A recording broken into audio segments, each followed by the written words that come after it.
Cat 1-2, moderate to heavy precipitation, 12 o'clock, 20 miles, extends north 30 miles.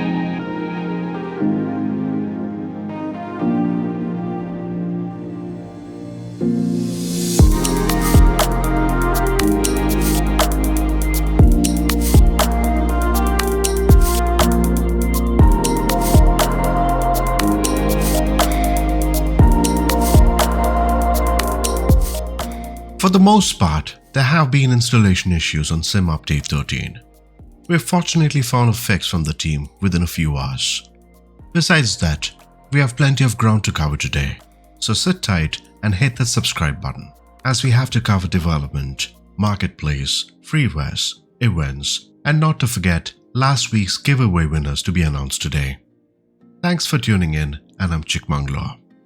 Starting off with Enables, they unveiled the upcoming A300-600 airliner to the sim. Now the latest update gives a highlight of the engine interior and the APU, both of which can be serviced conveniently using the onboard tablet. The A300-600 is a wide-body twin-aisle airliner, and of course an Airbus product, a European aircraft manufacturer and a variant of the original Airbus A300, which was the world's first twin-engine wide-body airliner. The plan from Enables is to offer this at the end of this year, and hopefully we get more scoop on this. But at the moment, it's definitely exciting. Continuing with airliners, now in the upcoming Sim Update 14, there are some exciting features in the works. One of the most noteworthy additions is a completely redesigned version of Airbus A320, and this has been developed again by Enables. Now this was unveiled during a live stream hosted recently where Hogg Newman briefly talked about this new airplane project, describing it as something entirely fresh and different. When it comes to the quality and realism of this new Airbus A320 Neo, Hogg set the goal of making it as impressive as Enables' previous creation, the Airbus A310. Now interestingly, this Airbus A320 won't replace the existing one made by Asobo.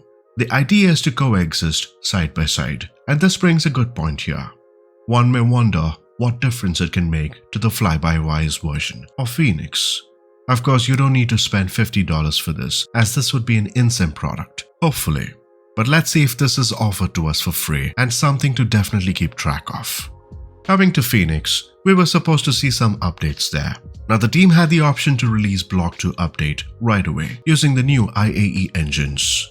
However, Amir pointed out that doing so would create a complex situation where both the older CFM engines and the new IE engines would be running different sets of software, causing it a different situation. Now to make things more simpler, the team decided to postpone the update and release this in October, a month later than it was planned. Now moving to add-ons that are live here. We've heard of SoFly, the dev who offered us weather presets, and they've come up with a recent edition called Animals for MSFS, which introduces a variety of animals to the sim. What this product does is bring 15 different species of animals into the sim, ranging from lions and various types of whales to sheep, cows, gorillas, chimpanzees and more. Now SoFly has gone above and beyond by scattering all these across the virtual world in more than 280 locations and over 5,000 of them. These animals move around the virtual world in many ways, some roaming freely, while others wait for you to discover them. Moving to another add-on would be from the team of Rex, who recently introduced an update to the AccuSeason, elevating to the AccuSeason Advanced Edition. Now this enhancement brings a host of new features to the already popular tool designed for us. Originally, AccuSeason allowed users to fine-tune tree height and coloring within the sim, enhancing the visual authenticity of each season. With the introduction of the Advanced Edition, users can now expect additional improvements, including terrain coloring, enhanced tree adjustments, and free weather presets, all contributing to a much more immersive and a lifelike experience within the sim. Now the standout feature of this update is undoubtedly the inclusion of terrain coloring. In addition to modifying tree colors, this new feature enables users to tailor the terrain to much better match the surrounding environment, further enhancing the realism factor. Towards the aircraft feature, the reason for simulation, the purpose of flying, the true meaning of flying, and of course, the joy to bring every nautical mile smiling. We know what we're talking about here, and an aircraft to feature today. I'm gonna be extremely honest here. This has been the only true aircraft that has been realistic in every sense under its class. Gives you that sense of ownership, a moment to be proud to fly something at the sim. There are a handful of planes currently, including Phoenix, BMDG, and we truly hope to see this level of realism that serves the purpose of flight simulation at the first place moving forward. Can't be happier flying this, ladies and gentlemen. I mean, truly. In the world of development, what's new this week? We all received Sim Update 13, and it appears that many of us have had issues on this update. An unexpected issue occurred that caused many users to not be able to install or get stuck in a loop while trying to update the sim. The team have been notified on the issues and have offered a solution. I would suggest you to take a look at the link in the description below for steps to resolve this issue for both PC and Xbox. On a high level, there were a number of things covered in Sim Update 13. Firstly, bug fixes.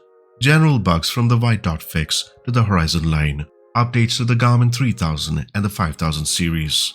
The G1000 NXI. Aircraft fixes. Yes, a number of aircraft were fixed from the Airbus A310, Boeing 747 and 787-10 that received almost 80 fixes. Cessna Citation CJ4, Citation Longitude, JN4 Jenny, TBM 930, Diamond DV20 covering all the way to Wright Flyer. In addition, airport fixes, world updates that saw several areas including collision damage, bridges, taxiway signs, DEM data fixing terrain spikes, vegetation and level of detail. Hopefully, the solution the team offered should resolve it, helping us get back at 35,000 feet. Before we move to events and freeware, last week we had some giveaways, and I'd like to thank each of you for your wonderful comments. It means a lot to me. 10 items to be won from OBEX packs to Memphis Airports from BMW Scenery to sound packs from Boris AudioWorks. Let's roll the dice here. The winners for 2 OBEX packs are Michelle Lauder and Ken Jones. The winners for 4 Memphis Airports from BMW Scenery are Trubshaw RN, Tom C, Elliot Kazar, Anna Raquel Ramirez. The winners for 4 sound packs from Boris AudioWorks are Angus Pogo, Burstix, Luis Guevara, and Joe Daigle. Big congrats to all the winners. Simply reach out to me on Discord and we can work out the details. With the rest of the folks, we'll have more giveaways in the future, so stick around by subscribing. Moving to events. By the way, it was really fun to be part of the community event last week as I was invited as a guest. Now this week, let's do the Alaskan bush flight planned today on the Grand Caravan. It's gonna be fun as there are prizes to be won. Yes, the plan is to pay a visit to all the 5 Northern Sky Studios airports in Alaska. Bush flying in Alaska is another world, isn't it? So check the link in the description for flight details, server, flight plan and more. On Freeware this week, it's a nice pack in the region of Germany, a country of a good old friend, Forsek Sharkmister. Kiel Holtenau, EDHK in short. A custom-made version of the small German regional airport located in Kiel, Schleswig-Holstein, next to the Kiel Canal at the western coast of the Baltic Sea. Beside the airport, you can find a lot of usable helipads, a lot of points of interest and scenery objects, which is the extended scenery within Kiel and its nearby regions. The dev, Mr. Moore, has taken a good note of all the things that align well within the scenery, and as we see it, it sure does look beautiful and something to consider adding to your freeware collection. The link to both the freeware and the community events can be found right here in the description below. I truly hope your experience at Sim Update 13 has been a good one. If not, do check the link for the installation fix and see you at 35,000 feet right after. As always, it's been a true pleasure and do subscribe for more. Until next time, do take care and happy flying.